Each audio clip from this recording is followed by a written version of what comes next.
ভূমিকম্পকালে মানুষ ভয় পেয়ে যায়, জোরে তুফান বইলে মানুষ ভয় পেয়ে যায়, যদি সেখানে যে কোনো জলের ঢেউ আসলো সেই বিশাল সমুদ্রকে দেখে মানুষ ভয় পেয়ে যায়।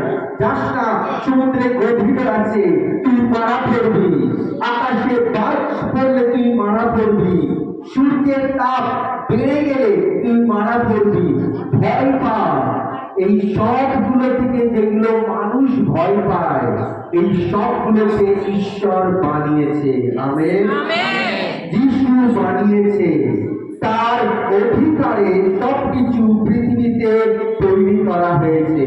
তাকে ব্যতি রেখে কোনো কিছু সৃষ্টি করা হয়নি।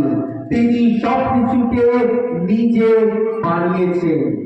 তিনি ঈশ্বর, কিন্তু তবুও তিনি নিজেকে নম্র করল, দীন করল, আর সে মনুষ্য রূপ ধারণ করল, মানুষের রূপ ধারণ করল।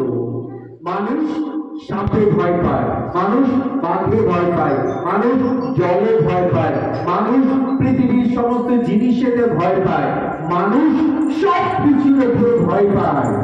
আর প্রভু যিশু মনুষ্য রূপ ধারণ করলো, নম্র হলো, দীন হলো। কেন হলো? যাতে প্রভুর হৃদয় আমরা বুঝতে পারি, যাতে ঈশ্বরের শব্দ আমরা বুঝতে পারি। তো কি লেখা আছে? যদিও তিনি সমস্ত দিক থেকে ঈশ্বরের সমতুল্য ছিলেন, কিন্তু ঈশ্বরের সঙ্গে সমান থাকাটা তিনি আঁকড়ে ধরে থাকার মতো এমন কিছু বলে মনে করেননি। তিনি ঈশ্বরের সমতুল্য, কিন্তু তবুও সে নিজেকে এইটাকে বললো না, দেখো দেখো আমাকে পড়ো, আমাকে তোমরা পুজো করো, আমার কাছে এসো। করলো না। কিন্তু সে কোনদিনে করতে পারে?